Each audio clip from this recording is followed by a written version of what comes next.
hoje vive.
É sobre recomeço.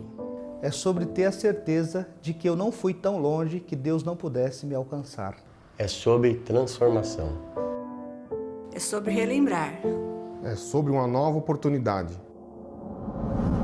Nós viemos de outra denominação, mas a gente tinha vontade de se encontrar, de congregar em uma igreja. Foi quando, por algum milagre, eu encontrei a irmã Cida através do Facebook. A irmã Cida insistiu e fez um convite para a gente ir na igreja adventista. A gente achou que as coisas estavam indo tudo bem, né? A gente estava gostando. Houve um incidente em casa, né? A minha esposa teve um acidente doméstico, o qual ela caiu e veio bater a cabeça, o qual ela perdeu totalmente a memória. Quando aconteceu o acidente, eu já vinha passando um processo de depressão e na hora que eu caí, eu não senti, porque depois de memória, não sabia o que estava acontecendo. Só que nesse momento, nesses 3 meses que eu fiquei sem memória, eu não estava sofrendo, porque eu não sabia o que estava acontecendo, eu estava inocente, eu estava normal, não sabia o que era casada. Eu sabia que ele era o Anderson, mas não sabia que ele era meu marido, que eu tinha casado. Eu sabia que ele era... Não sabia se ele era meu namorado, o que era. Mas não sabia que eu era casado, não sabia que eu tinha filho. Eu falei, nossa, mas como eu tive filho? Eu nem lembro da minha barriga, nada, né? Aí minha filha mostrou o álbum de casamento e tal. Então, eu não sofri nesse momento. Eu fiquei tranquila. Quem sofreu foi ele, meus filhos. Graças a Deus, a gente é muito junto, né? Sempre. E nesse momento ele não poderia deixar de estar do meu lado. Porque ele via como que eu estava, eu parecia uma criança. Eu não entendia que eu podia ter relação com meu marido porque eu não sabia que eu era casada. Se eles não me dessem comida, eu não ia comer. Eu não sabia onde era o banheiro, se eles não me levassem, eu não sabia chegar. Creio eu que Deus, lógico, trabalhou no momento que a gente menos imaginava que ele ia trabalhar. Tipo, eu caí, nesse momento que eu caí, eu perdi a memória, eu desliguei e Deus estava trabalhando, porque a minha cabeça precisaria desligar.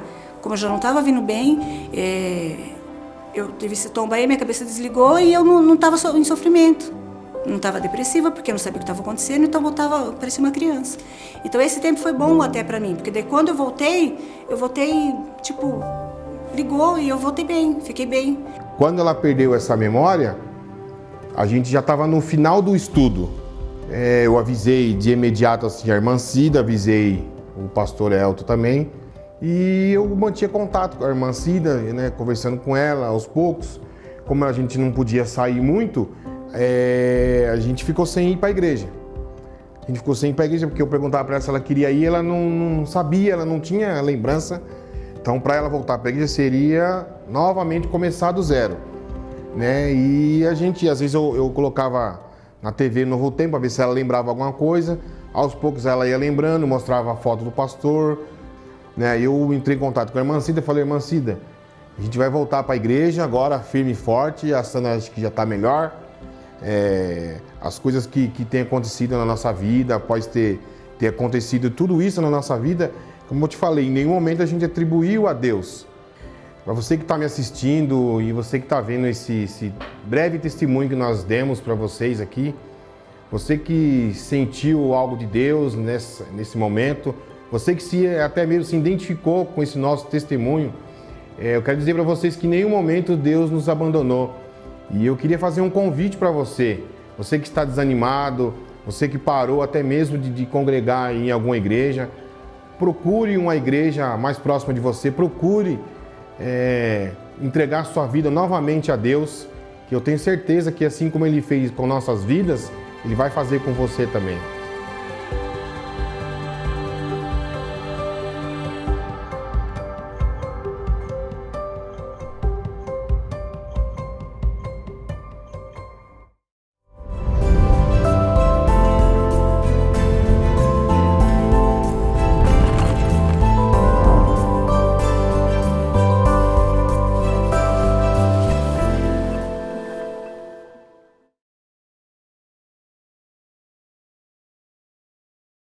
Olá, tudo bem, meu amigo? Tudo bem, minha amiga? Sejam todos bem-vindos ao programa de hoje, ao tema de hoje. Nós estamos numa semana muito especial, restaurados em Cristo, é a Semana Santa, e eu tenho a alegria de estar com você, participando dessas meditações diárias, com certeza trazendo uma mensagem de reflexão, de crescimento e também de decisão, não é mesmo? Você está gostando? Então faz o seguinte, você tira uma foto, você assistindo essas pregações, tira uma foto, faz uma selfie, você se estiver sozinho ou com um grupo que você se encontra, posta nas redes sociais e marca Adventistas Brasil, @Adventistas Brasil, marca também @Arena do Futuro ou @PR Luiz Gonçalves. Coloca as fotos, divulga, fala o que está acontecendo, conta da sua decisão e partilha conosco desse momento precioso para você e com certeza para todos nós também. Hoje nós vamos falar de um tema muito importante. É o tema que mexe muito com o meu coração. O título é O Túmulo Está Vazio. Esse é o título da mensagem de hoje. E eu convido você a uma oração antes de abrir a Bíblia. Oremos. Senhor, nosso Deus e nosso Pai, muito obrigado por estarmos mais uma vez aqui para essa meditação bíblica. Senhor, que o Espírito Santo nos ilumine, nos abençoe e que essa mensagem possa encontrar um espaço suficiente, maravilhoso, no coração de cada pessoa. Eu entrego essa mulher, este homem, este jovem, esta criança, este adolescente nas tuas mãos. Abençoe esta casa, esta família, em nome de Jesus. Amém. Amém. Que maravilha. É o momento em que nós vamos abrir a palavra de Deus. E eu convido você então a pegar a sua Bíblia e abri-la em João capítulo 20, a partir do versículo 1. E eu vou citando os versos e a gente vai lendo, tá bom? Diz assim: no primeiro dia da semana, Maria Madalena foi ao sepulcro de madrugada, sendo ainda escuro, e viu que a pedra estava removida. Então correu e foi ter com Simão Pedro e com o outro discípulo a quem Jesus amava, que seria João. E disse-lhes: tiraram do sepulcro o Senhor, e não sabemos onde puseram. Saiu, pois, Pedro e o outro discípulo e foram ao sepulcro. Agora vamos pular para o verso 11, que diz assim: Maria, entretanto, permanecia junto à entrada do túmulo, chorando. Enquanto chorava, abaixou-se e olhou para dentro do túmulo, e viu 2 anjos vestidos de branco, sentados onde o corpo de Jesus fora posto, um à cabeceira e o outro aos pés. Então eles lhe perguntaram: mulher, por que choras? E ela lhes respondeu: porque levaram o Senhor e não sei onde o puseram. E tendo dito isto, voltou-se para trás e viu Jesus em pé, mas não reconheceu que era Jesus. Agora verso 15. Perguntou-lhe Jesus: mulher, por que choras? A quem procuras? Ela, supondo ser o jardineiro, respondeu: Senhor, se tu o tiraste, dize-me onde o puseste e eu o levarei. Verso 16. Disse-lhe Jesus: Maria. Ela, voltando-se, lhe disse em hebraico: Raboni, que quer dizer mestre. Verso 17. Recomendou-lhe Jesus: não me detenhas, porque ainda não subi para o meu Pai, mas vai ter com os meus irmãos e dize-lhes, subo para o meu Pai e vosso Pai, para o meu Deus e o vosso Deus. Então saiu Maria Madalena, anunciando aos discípulos, dizendo: vi o Senhor, e contava o que ele lhes dissera estas coisas. Uau! Deus seja louvado, aleluia, glória a Deus por essa história impressionante, não é mesmo? Meu amigo e minha amiga, veja, eu já estive em Israel 2 vezes, já estive nesse túmulo 2 vezes, e eu vou contar para vocês com base na Bíblia e com base na minha experiência estando lá em Israel. Mas antes de eu falar do túmulo vazio e contar detalhes sobre esse assunto, eu quero que você preste muita atenção numa coisa. Eu vou lhe fazer uma pergunta. A pergunta é a seguinte: você acha que o diabo queria que Jesus morresse? Sim ou não? Bom, essa é uma pergunta bastante curiosa, porque é fácil falar assim, claro que sim, ou é fácil dizer, não, ele não queria que Jesus morresse. Analisemos rapidamente esse detalhe. Quando Jesus era uma criança recém-nascida aqui na terra, então o diabo usou Herodes para matar as crianças 2 anos para baixo. Está lembrado? Naquela ocasião, o diabo queria que Jesus morresse, quando Jesus ainda era uma criança. Mas depois Jesus cresceu e Jesus foi batizado no Rio Jordão por João Batista. E ali começou o seu ministério. Após o início do seu ministério, através do batismo, o diabo já não queria mais que Jesus morresse. Porque a hora que Jesus morresse, o diabo seria derrotado e nós seríamos salvos. Então, se você observar na Bíblia, após o batismo de Cristo, você vai perceber o diabo todas as vezes tentando levar Jesus ao pecado. Por isso que logo após o batismo, lá no deserto, Jesus fez 40 dias de jejum e oração e no final apareceu o tentador e ele fez 3 tentações. A ideia do inimigo era que Jesus pecasse. Se Jesus pecasse, pronto, o inimigo seria vitorioso e Jesus seria derrotado. Ele lutou, fez de tudo para Jesus não morrer na cruz. Usou Pedro, usou pessoas, usou situações, ou seja, lutou até o final. Quando o diabo viu que Jesus ia morrer na cruz mesmo e que ele não conseguiria impedi-lo, então o diabo pensou assim, agora que ele vai morrer mesmo, eu estarei perdido e, enfim, não tenho mais o que fazer. Então o diabo pensou, eu vou fazer da morte dele a pior morte de todas.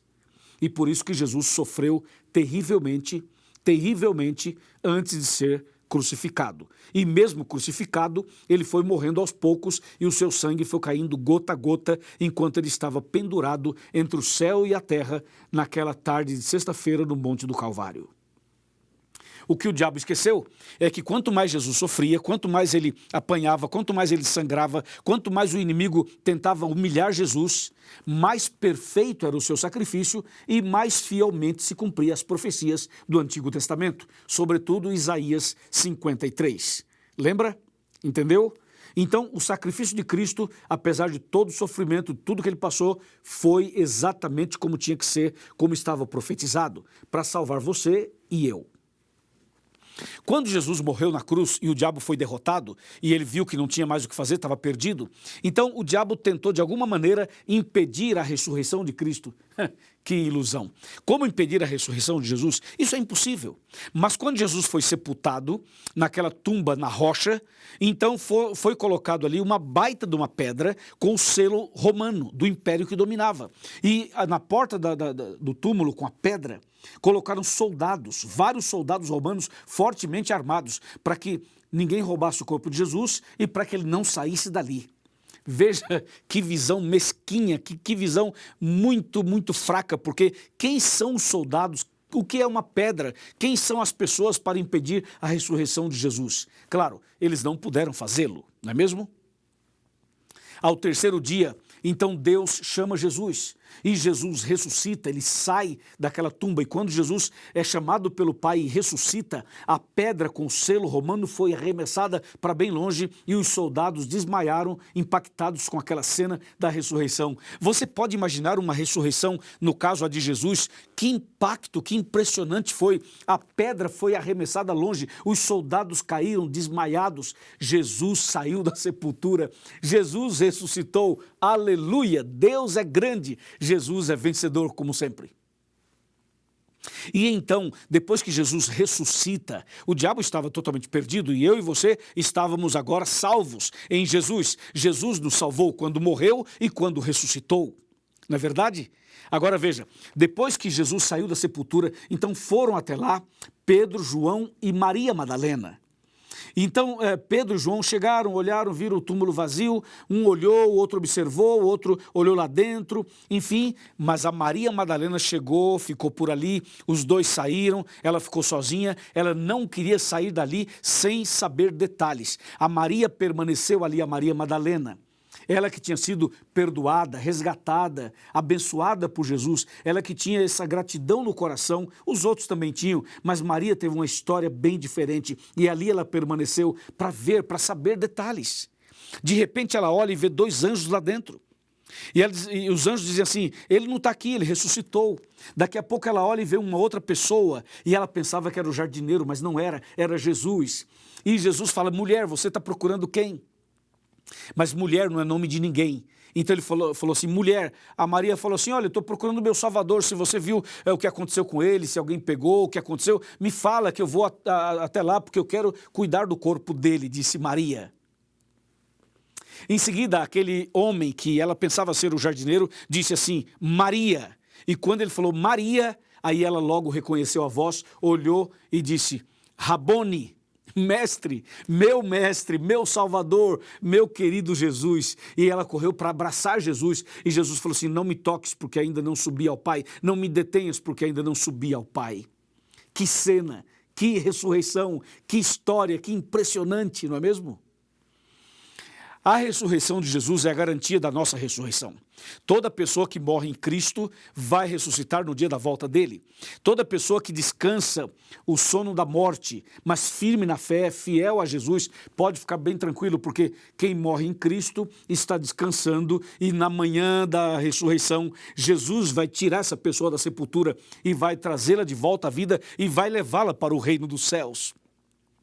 Quão maravilhoso vai ser o dia da ressurreição. A Bíblia diz, Jesus disse, eu sou a ressurreição e a vida. Quem crê em mim, ainda que esteja morto, viverá. E aquele que vive, crê em mim, não morrerá eternamente. Você crê nisso? Sim, eu creio. Eu creio que Jesus vai voltar e a ressurreição dele é a garantia da minha ressurreição. A ressurreição dele é a garantia da ressurreição do seu marido, da sua esposa, dos seus filhos, do seu pai, da sua mãe. Todo aquele que aceitou Jesus e morreu em Cristo está com a salvação garantida. E naquele dia, quando Jesus voltar nas nuvens dos céus, vai ser espetacular. Ver as sepulturas se abrindo, ver as pessoas saindo da terra, saindo de lugares que nós não podemos imaginar, mas todos que morreram em Cristo ressuscitarão incorruptíveis e os vivos serão transformados e levados para os céus. Oh, que dia maravilhoso! Eu anseio por esse dia, eu espero por esse dia, eu creio na volta de Cristo. Mas você não pode crer na volta de Cristo sem crer na primeira vinda dele, sem crer na sua morte, na sua ressurreição. Eu creio também na ressurreição de Jesus e eu tenho certeza que você também crê. Sabe, eu estive lá no túmulo de Jesus.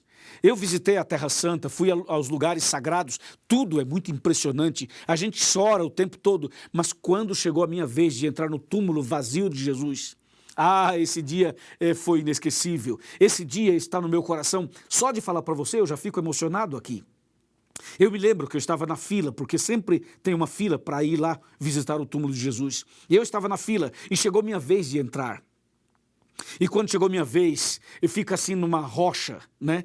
E tem uma porta. Então quando você chega para entrar, eu parei em frente à porta do túmulo de Jesus. Pensa comigo nessa cena. E em cima da porta tem uma frase, que é um texto bíblico. E a frase dizia assim, ele não está aqui, vírgula, ressuscitou. Uau! Aleluia, Jesus. Quando eu li essa frase, eu já comecei a chorar. Só de você ver essa frase ali em cima, você já se derrete, porque você sabe o que diz a Bíblia, você sabe o que Jesus fez. E eu li essa frase, imagina, ele não está aqui, ressuscitou. Gente, isso é muito forte, não é mesmo?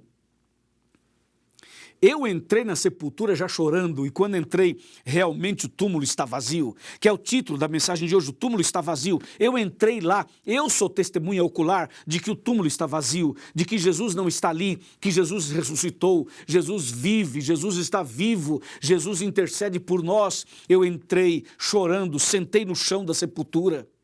Fiquei um tempo ali sentado, chorando, depois me ajoelhei, orei a Deus, reconsagrei minha vida ao Senhor e orei por todas as pessoas da América do Sul, que é a região onde eu trabalho. Que momento precioso. Então eu saí dali, parece assim, renovado, entende? Com a minha vida espiritual renovada. Sim, Jesus não estava ali. E eu pergunto, onde Jesus está então? Eu fui até Israel e entrei no túmulo de Jesus e ele não estava ali. Eu já sabia que ele não estava ali. Mas uma coisa é você ler na Bíblia, outra coisa é você ir lá e entrar no túmulo e ver que ele não está lá. Onde Jesus está? Sabe o que diz a Bíblia? Quando 2 pessoas ou 3 estiverem reunidas em meu nome, ali estarei no meio deles. Portanto, Jesus está aqui comigo, está aí com você, está na sua casa, está no seu quarto, está na sala, está na cozinha, está na igreja. Jesus está em todo lugar porque Ele é onipresente, Ele pode estar presente em todos os lugares ao mesmo tempo. Ele está no céu intercedendo por nós, mas Ele também está conosco o tempo todo, entendeu? Sim, meu amigo e minha amiga, Jesus ressuscitou. E essa é a certeza da nossa fé, essa é a certeza da nossa salvação, essa é a nossa maior esperança, é isso que nós temos no coração, é por isso que nós somos cristãos, é por isso que eu sou um pastor adventista, é por isso que eu estou pregando para você, porque Jesus ressuscitou, Jesus está vivo e Jesus vai voltar nas nuvens dos céus para nos buscar. Amém? Sim, hoje eu quero convidar você a abrir seu coração, entregar sua vida para Jesus, para esse Jesus vitorioso. Ele venceu lá no céu quando começou o conflito, ele venceu no Éden, quando o diabo tentou Adão e Eva, ele venceu no deserto, ele venceu durante todo o Velho Testamento, ele venceu quando nasceu da Virgem Maria, ele venceu durante toda a sua vida aqui na terra, ele venceu no batismo, venceu na tentação no deserto, venceu cada tentação do inimigo, ele venceu no Getsemane, ele venceu na hora que estava diante de Pôncio Pilatos, ele venceu quando carregava a cruz, ele venceu quando sangrava, ele venceu quando colocaram uma coroa de espinhos na cabeça dele, ele venceu quando bateram nele, ele venceu quando caiu sob o peso da cruz e quando levantou, ele venceu quando foi pregado no madeiro, ele venceu quando foi exposto ao ridículo, pendurado entre os céus e a terra, sangrando e gritando, Eli, Eli, lema sabachthani. Ele venceu. E ele venceu quando foi sepultado naquela tumba. E ele venceu.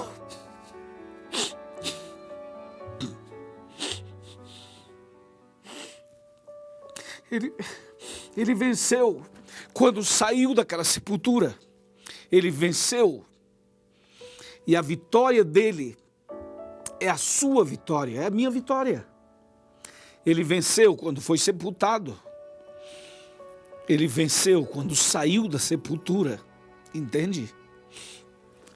Sim, Jesus venceu o tempo todo. E a vitória dele é a sua e a minha vitória.